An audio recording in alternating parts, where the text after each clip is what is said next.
Meet Marcus Villanueva, a 32-year-old billionaire who grew up between two worlds. Born in Los Angeles to Filipino immigrant parents, Marcus built a tech empire in Silicon Valley. His company was worth $3 billion. He lived in a penthouse overlooking San Francisco Bay, drove luxury cars, and his face appeared on Forbes and Fortune magazines. But success came with a price. Marcus had forgotten his roots. He barely spoke Tagalog anymore.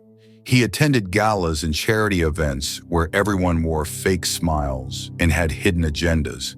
3 different women had said they loved him. 3 times they left when his stock prices dropped. Each heartbreak made him more cynical, more guarded, more alone. His mother worried about him from her home in Daly City. She prayed every night that her son would find real love and remember where he came from. Then everything changed when Marcus took a business trip to Manila. It was Marcus's first time back in the Philippines in 15 years. He was there for a tech conference, staying at a 5-star hotel in Makati. On his second day, he got lost in the streets of Quezon City while trying to find a restaurant his mother had told him about. That's where he met Isabelle Cruz. She was a 28-year-old elementary school teacher, helping her students sell sampaguita flowers on the street corner to raise money for school supplies. When Marcus approached looking confused with his phone and expensive watch, Isabelle smiled and offered to help in pure, unbroken Tagalog. Marcus stammered in broken Tagalog, then switched to English, embarrassed. Isabelle laughed kindly and replied in English, "It's okay, Kuya. Let me help you find your way." She walked him 6 blocks to the restaurant, refusing the money he offered for her time. Instead, she invited him to buy flowers from her students. Marcus bought every single flower they had. Before she left, he asked if he could see her again. She smiled, wrote her number on a piece of paper, and said, "Only if you promise to practice your Tagalog." For the first time in years, Marcus felt something real stir in his heart. Marcus extended his Manila trip from 1 week to 3 months. Every day after Isabelle finished teaching, they explored the city together. She took him to places he never knew existed. Local markets in Divisoria, the old streets of Intramuros, karaoke bars in Makati where people sang their hearts out. She taught him how to eat with his hands, how to say mahal kita properly, how to laugh without worrying about business deals or stock prices. Marcus showed her a different world too. He took her to nice restaurants, but she always ordered the cheapest items. He bought her gifts, but she insisted on keeping them simple. When he mentioned his company, she said she didn't understand tech but was proud of what he built. What touched Marcus most was how Isabelle talked about her students, her family, her faith. She lived simply but richly. She had little money but gave generously. She faced struggles but remained joyful. She reminded him of his own mother, who had worked 3 jobs to send him to college. 8 months passed like a beautiful dream between San Francisco and Manila. One evening, on a beach in Batangas during sunset, Marcus got down on one knee. He asked Isabelle to move to America with him and become his wife. She cried tears of joy and said yes. His Filipino-American friends celebrated. His mother thanked God with tears of happiness. Everything seemed perfect. But then his best friend and business partner, David, pulled him aside. Our David reminded Marcus of his painful past. He asked a question that planted a seed of doubt. "She's from a different world, bro. How do you know she's not after your money? How do you know she'll stay when things get tough in America?" That night, Marcus couldn't sleep. The question echoed in his mind like a warning he couldn't ignore. Back in San Francisco, Marcus helped Isabelle settle into her new life. Everything was different for her. The weather was cold. The city was fast-paced. People didn't smile at strangers. She missed her family, her students, the warmth of home. But she never complained. She learned to navigate the subway. She found a Filipino community in Daly City. She started volunteering at a local elementary school, even though her teaching credentials from the Philippines weren't recognized yet. Marcus watched her adapt with grace and strength. But doubt is like a weed. Once it grows in your heart, it spreads quickly. He remembered his ex-girlfriend Jessica, who had seemed genuine too, until his company faced a lawsuit and she left within days. He thought about another ex, who had smiled the same way Isabelle did until she found someone richer. His business partner David kept asking questions. Has she asked for money? Has she mentioned getting a prenup? What happens if your company fails? Marcus began to notice things that weren't there. When Isabelle admired his penthouse, was she calculating its value? When she smiled at his business associates, was she networking? When she said she loved him, did she mean it, or did she love what he could provide? These poisonous thoughts consumed him. Finally, Marcus made a decision that would change everything. He called his doctor friend, Dr. Chen. He shared a plan that seemed extreme but felt necessary. He would fake a terrible car accident. He would pretend to be paralyzed from the waist down, and he would see if Isabelle's love was real or just an immigrant's dream of a better life.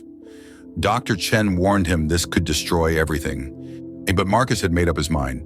The test was set for the following week. It happened on a foggy Friday night on Highway 101. Marcus's Tesla crashed into a barrier. Metal crumpled, glass shattered. Emergency vehicles rushed to the scene.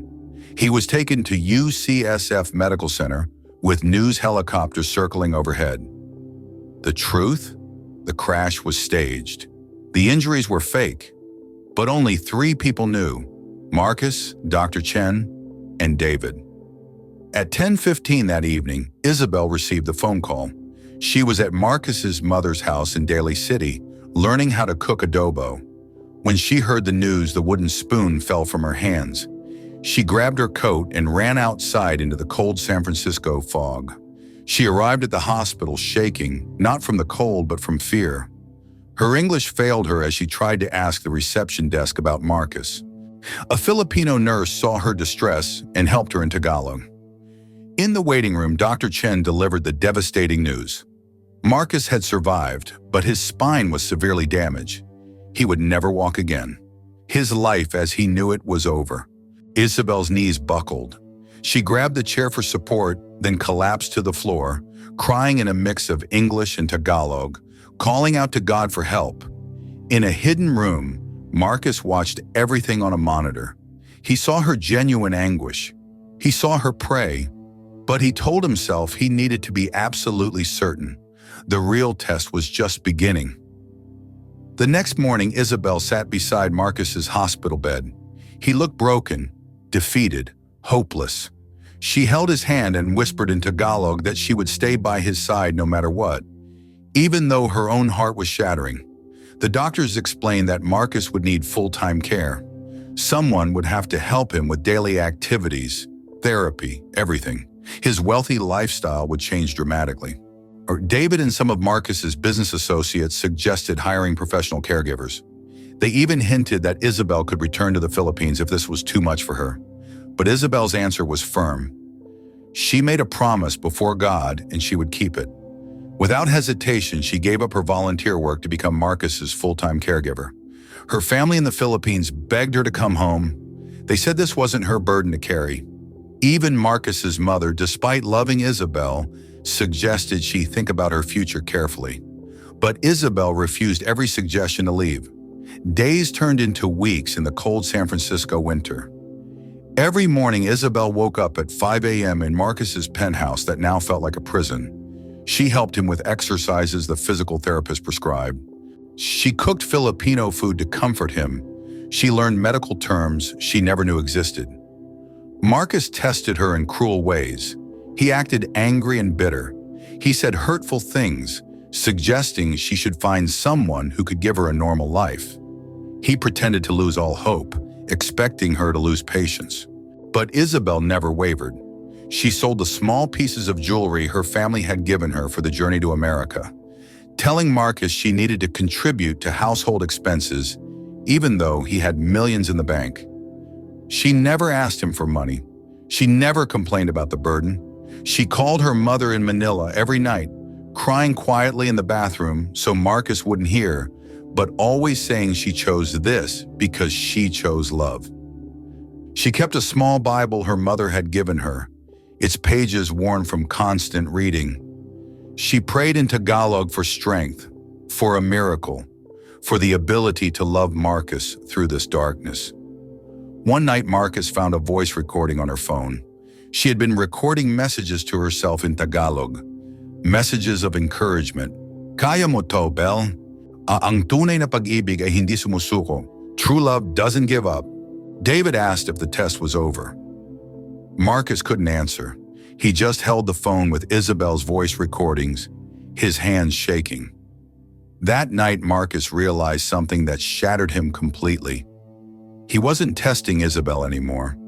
He was destroying an angel who had crossed an ocean to love him. The next morning, Marcus called everyone to the penthouse. Isabelle was there, confused and worried. Dr. Chen stood by the doorway. David waited nervously. Marcus's mother arrived from Daly City, unsure what was happening. Marcus looked at Isabelle, sitting in the same chair she had occupied for 63 days straight, dark circles under her eyes, wearing clothes that now hung loose on her frame. Then, with everyone watching, Marcus stood up from his wheelchair. Isabelle gasped, her hand flying to her mouth. Dr. Chen looked away in shame. David closed his eyes. Marcus's mother began to cry. Marcus walked across the room on his own two legs, each step feeling heavier than the last. The confusion on Isabelle's face turned to shock, then slowly to painful understanding. Her whole body began to shake. Marcus knelt before her, his own tears falling freely. He told her everything: the planned accident, the lie, the test, the cameras, the 2 months of watching her sacrifice everything while he pretended to be broken. He expected her to scream, to slap him, to call him a monster and leave. But Isabelle just sat there, silent tears streaming down her face, her hands trembling in her lap. Marcus begged for forgiveness in English and broken Tagalog. He said he understood if she wanted to go back to the Philippines. He said he would pay for everything, support her family, anything she wanted. The room fell silent except for the sound of Isabelle's quiet sobs and the distant foghorns from the San Francisco Bay. After what felt like an eternity, Isabelle finally spoke. She said her heart was broken, not because he had lied, but because he had thought her love could be measured or tested. She said in the Philippines, when you promise to love someone, you mean it with your whole soul. Real love doesn't need proof. Real love just is. She said something in Tagalog that Marcus barely understood, then translated, "Pinatawad kita, I forgive you." She said she forgave him because that's what her faith taught her. She forgave him because she remembered his mother's stories of how hard life had been for their family, how fear and doubt could poison even the strongest heart. Then she asked Marcus a simple question. Was he ready to learn what real love meant? Was he ready to stop testing and start trusting? Was he ready to remember where he came from? Marcus nodded, unable to speak through his tears. Isabelle walked back to him, not with anger, but with grace that seemed impossible after everything she'd endured. She took his hand and said they would start over, but this time with truth, trust, and no more tests. 6 months later, Marcus and Isabelle got married in a small church in Quezon City where she used to pray every Sunday. No tech moguls, no magazine photographers, just family, friends, students, and the Filipino community from Daly City who flew in to celebrate. Today, Marcus and Isabelle split their time between San Francisco and Manila. Marcus says those 2 months when he pretended to be paralyzed taught him that he was actually the broken one all along, broken by wealth, by fear, by forgetting his roots. Isabelle taught him that real love doesn't cross oceans for money. Real love crosses oceans for the person. And every day he thanks God not for sending him someone who passed his test, but for sending him someone whose love was stronger than his doubt. Because real love doesn't need to be tested. Real love just stays, even when staying is the hardest thing in the world. Love is not a test. It's a choice we make every single day. Ang tunay na pag-ibig ay hindi sumusuko,